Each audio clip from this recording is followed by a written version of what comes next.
They left me sitting alone in my black gown, clutching the degree I had sacrificed my entire life for, while the seats meant for my family stayed painfully empty. Not my parents, not my husband, not even my own kids showed up. Instead, they all dressed up and smiled at my cousin's wedding across the city, celebrating her as if my biggest day didn't even exist. Before I tell you what happened when they came back from that wedding and saw the surprise waiting for them, make sure to hit like, share this video, and subscribe, because what you're about to hear will leave you speechless. I stared at the more stage lights, my name echoing across the auditorium as the dean announced me as the valedictorian.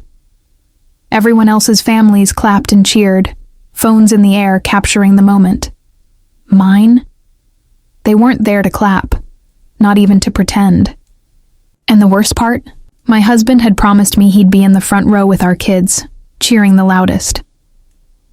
But all I got was silence, and the image of them laughing in wedding pictures that popped up on my phone right after I stepped down from the stage.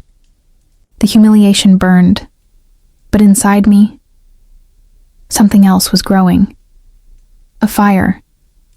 Because while they were busy celebrating someone else, they had no idea what I had been building in secret, and what I was about to reveal would make them wish they had never ignored me that night.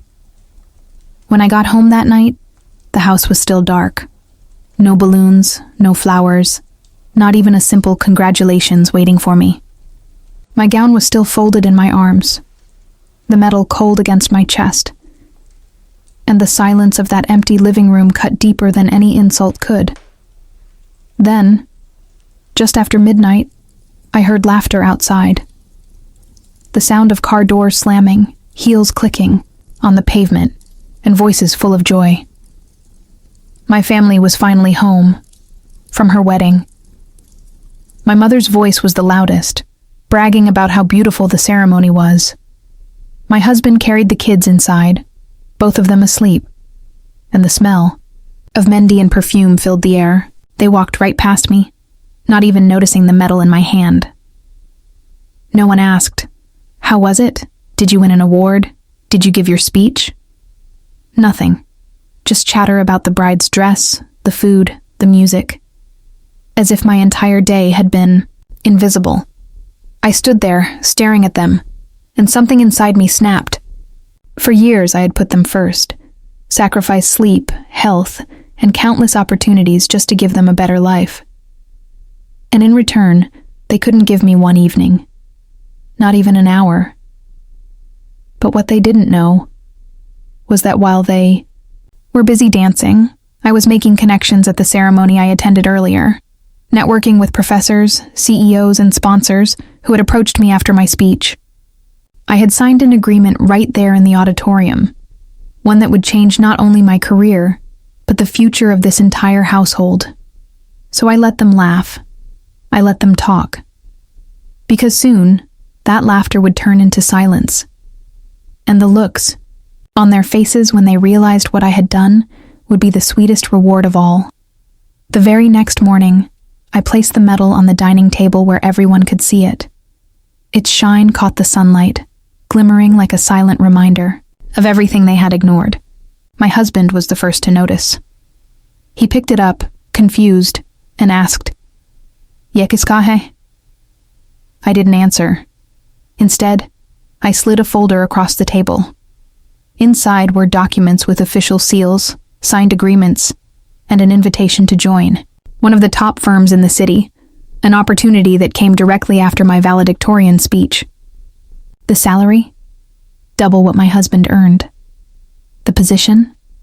A leadership role that meant influence, respect, and recognition. My mother's laughter from last night had vanished. She sat silently, eyes scanning the paper, her lips pressed tight. My father adjusted his glasses, disbelief flashing across his face. And my husband? His hands trembled as he realized the weight of what he was holding. "You didn't even ask me about my day," I finally said, my voice steady but heavy with years of hurt. "While you were at the wedding, celebrating someone else, I was being celebrated by hundreds. The world saw me, but my own family chose not to. No one spoke. For the first time, they couldn't hide behind excuses or fake smiles. The shame in their silence was louder than anything they could have said. I stood up, straightened my gown that still hung loose around me, and added one final blow. From now on, I won't be waiting for you to clap for me. The world already is. I walked away, leaving them at that table with the medal and the contract staring back at them, symbols of everything they had underestimated. The days that followed were strangely quiet in the house. Suddenly my husband came home early, trying to help with chores he had never touched before.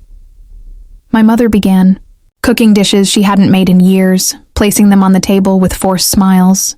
Even my father, usually lost in his newspaper, asked me how my work was going. But it was too late. Their sudden attention felt hollow, like a bandage slapped over a wound that had already scarred. I wasn't angry anymore. I was free.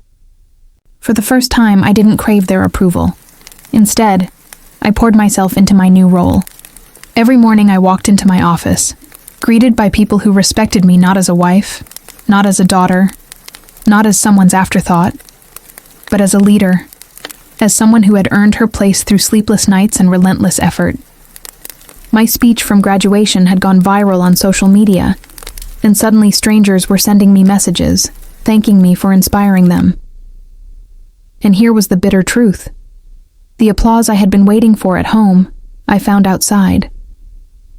The love I deserved from my family, I received from the world. One evening as I returned from a conference, I found my family sitting together in the living room. My husband stood up nervously, my kids ran to hug me, and my parents, both of them, finally said the words I had longed to hear. "We're proud of you." But by then, it didn't carry the same weight. I smiled, nodded politely, and walked past them. Because I had already learned the most important lesson of my life. Respect earned outside means nothing if you don't first give it at home. And, while they might have finally recognized me, they would always remember one thing, that on the most important day of my life, they weren't there. Weeks turned into months, and life settled into a rhythm I had created for myself. I no longer waited at the dinner table for conversations that never came, nor did I scroll through my phone, hoping for messages of encouragement that never arrived. Instead, I filled my time with people who believed in me, colleagues, mentors, and even strangers who turned into friends, all of whom saw the worth my own family had ignored. One evening, after delivering a keynote speech at an international conference, I stood backstage holding a bouquet of flowers the organizers had given me. As the applause echoed, I thought back to the little girl I once was, the girl who begged her parents to watch her school play, the young wife who hoped her husband would be proud when she finished her first degree, the mother who wanted her children to see her as more than just someone in the kitchen. That girl no longer existed. I realized then that my family's absence had been a gift in disguise. Their betrayal had hurt, yes, but it also pushed me to stand taller, fight harder, and believe in myself when no one else did. Had they been there to clap for me, maybe I wouldn't have found the fire that made me who I am today. When I finally returned home late that night, I walked past the family photos on the wall. Smiling faces, frozen in time, looking happy. Yet I knew the truth behind them, and as I placed the bouquet on the mantel, I whispered to myself, I don't need their applause anymore. I am my own standing ovation. And for the first time in my life, I felt completely at peace. Months later, my university invited me back, not as a student, but as a guest of honor. This time, I stood on the same stage where I had once given my valedictorian speech, but now I was speaking to a new generation of graduates.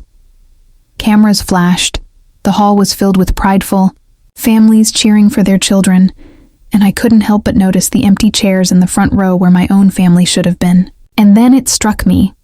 My story wasn't about revenge, or even about the pain of being ignored. It was about resilience.